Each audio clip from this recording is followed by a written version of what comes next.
मनुष्य की सबसे बड़ी दुर्बलता क्या होती है? सोचिए। धन, प्रेम, अहंकार। मनुष्य की सबसे बड़ी दुर्बलता होती है उसके रहस्य। चाहे आप कितने भी शक्तिशाली क्यों ना हो, कितने भी प्रबल क्यों ना हो, परंतु उसके रहस्य उसके नाश की चाबी होती है।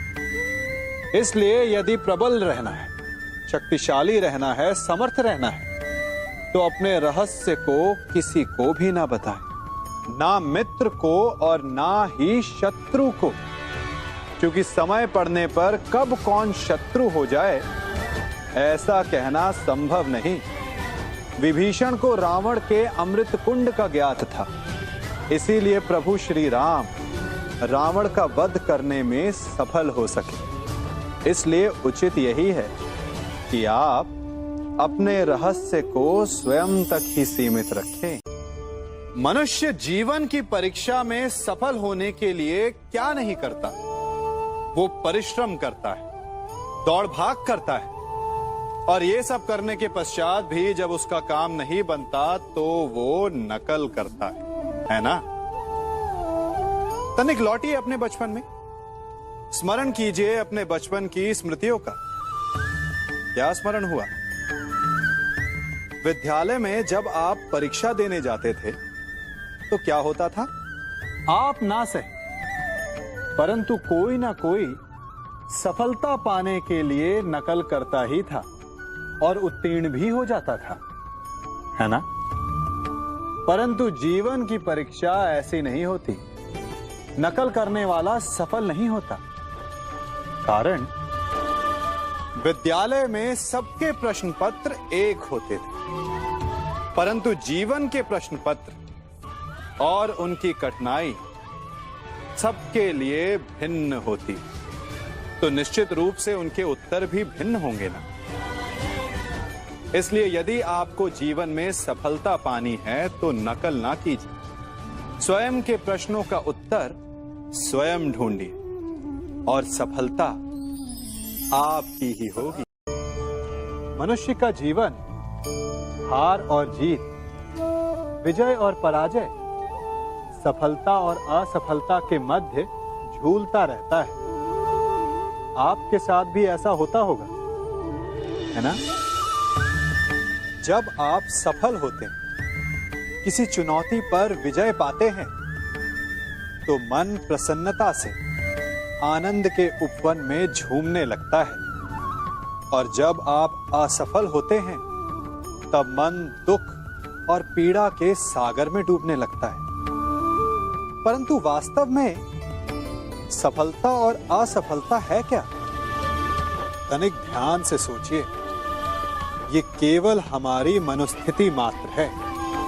हमारी पराजय तब नहीं होती जब हमारा शत्रु विजय प्राप्त कर ले। हमारी पराजय तब होती है जब हम पराजय स्वीकार कर लें। हम असफल तब नहीं होते जब हम लक्ष्य ना पा सके। हम असफल तब होते हैं जब हम प्रयास करना बंद कर दें। इसलिए प्रयास करते रहें और हार ना माने, क्योंकि जिस दिन आप हार स्वीकारना बंद कर देंगे, जीत आपके चरणों में होगी। सबने बरगद के वृक्ष को तो देखा ही होगा। क्या आपको ज्ञात है, बरगद के वृक्ष के बीज का आकार राई से भी छोटा होता है, परंतु बरगद का वृक्ष संसार के महाकाय वृक्षों में जाना जाता है। जब उसका जन्म होता है तब उसमें वो जटाएं, वो शाखाएं नहीं होती, परंतु जैसे जैसे उसका विस्तार होता है, जैसे जैसे वो अधिक शाखाओं का भार उठाता है, अधिक पत्तियों का सृजन करता है, वैसे वैसे उसकी शाखाएं जटाएं बनकर जड़ तक पहुंचती है और इस वृक्ष को सहारा देती है। ये जीवन का बहुत महत्वपूर्ण पथ है। बिना लोभ लालच शुभ कार्य करें, अन्य लोगों की सहायता करें। धीरे धीरे आपने जिनकी सहायता की वो आपके सहायक बनते जाएं। आपकी जड़ों को और बलशाली बनाएंगे, आयु, मान और आकार बढ़ाएंगे। सहजीवन, सहायता और निष्काम कर्म आपको मृत्यु के पश्चात भी मरने नहीं देगा, आपको अमर रखेगा। हमारा शरीर प्रकृति का एक महान आविष्कार है। इससे जटिल संरचना संसार में और कोई नहीं। हमारा शरीर जितना जटिल है, यदि इसे ठीक से जाना जाए तो इससे अधिक सरल ज्ञान देने वाला और कोई नहीं। हमारे शरीर में 5 इंद्रियां होती हैं जो हमें भाव, गुण और वस्तुओं का बोध कराती हैं। हमारे पास आंखें हैं, नाक है, स्पर्श के लिए त्वचा है, कान है और जीभा है। सबका भिन्न भिन्न कार्य है। आंखों से देखना, कानों से सुनना, नथनों से श्वास लेना, त्वचा से स्पर्श करना और जीभा से स्वाद लेना। परंतु क्या आपने कभी सोचा कि प्रकृति ने हमें 2 आंखें दी, 2 नथने दी, 2 कान दी, स्पर्श के लिए ये पूरा शरीर दिया, परंतु जीभा केवल 1 दी? ऐसा क्यों? क्योंकि प्रकृति चाहती है कि हम देखें अधिक, सुने अधिक और ज्ञान अधिक अर्जित करें, बोले कम। क्योंकि अधिक वाचाल नाश को निमंत्रण देता है। स्मरण रखिएगा।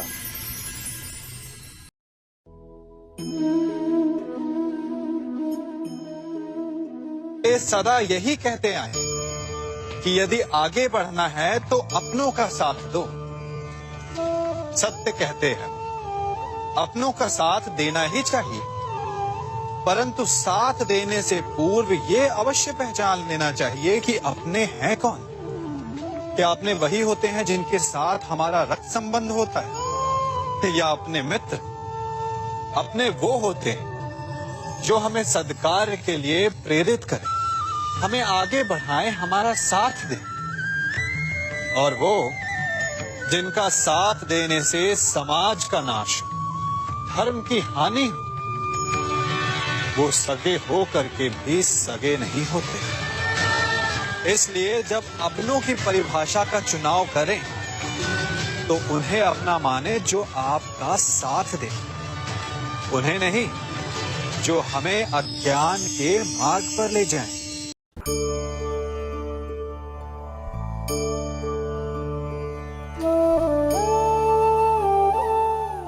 आप जिनसे प्रेम करते हैं, सदा उनके समीप रहना चाहते हैं, नहीं चाहते कि कभी अपनों से दूर होना पड़े, बिछड़ना पड़े। परंतु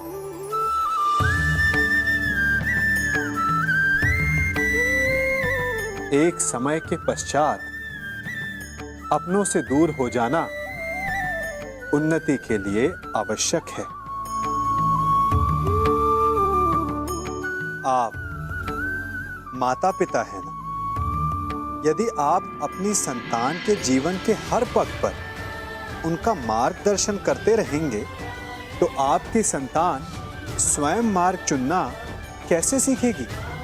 मार्ग के कांटों से स्वयं को बचाना कैसे सीखेगी? इसीलिए एक समय के पश्चात अपनों से बनाई गई दूरी सदा लाभदायक रहती है। आज मैं आप सबको एक कथा सुनाता हूं। एक दिन प्रातः एक व्यापारी अपने घर से निकला। घर से निकलते ही एक बिल्ली ने उस व्यापारी का मार्ग काट दिया। व्यापारी घबरा गया। वो फिर से घर लौट गया और शुभ घड़ी की प्रतीक्षा करने लगा। और जब वो पुनः अपने घर से निकला तब वो वाहन जा चुका था जिससे राजा तक पहुंचकर उसे भेंट देनी थी। राजा को भेंट नहीं मिली। राजा क्रोधित हो गए। राजा ने उस व्यापारी का व्यापार बंद करवा दिया। इस कारण व्यापारी क्रोधित होकर घर पर अपनी पत्नी से लड़ बैठा। पत्नी अपने बच्चों समेत मैके वापस चली गई और उस व्यापारी के जीवन में यदि कुछ रह गया था तो केवल अंधकार, और इन सब का कारण वो उस बिल्ली को मानता रहा जिसने उसका मार्ग काटा था। ऐसा ही एक दूसरा व्यापारी राजा को भेंट देने निकला और उस व्यापारी का मार्ग भी एक बिल्ली ने काट दिया। वो व्यापारी तनिक घबराया, परंतु उसने आगे बढ़ना अधिक उचित समझा। राजा तक वो समय पर पहुंचा।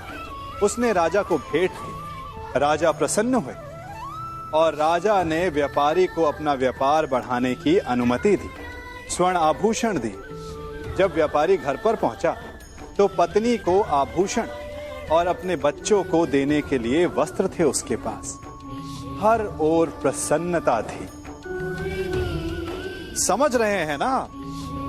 दोनों के साथ एक ही प्रकार की घटना हुई, परंतु दोनों की प्रतिक्रिया भिन्न थी। ऐसा ही हमारा जीवन भी है। हमारे जीवन में प्रारब्ध का अपना स्थान है, परंतु उससे कई अधिक महत्वपूर्ण हमारी प्रतिक्रिया, हमारे सोच का प्रभाव है, क्योंकि यही हमारे जीवन को आकार देते हैं। इसलिए अपनी सोच को सकारात्मक रखिए। आपका जीवन सदैव आनंदमय।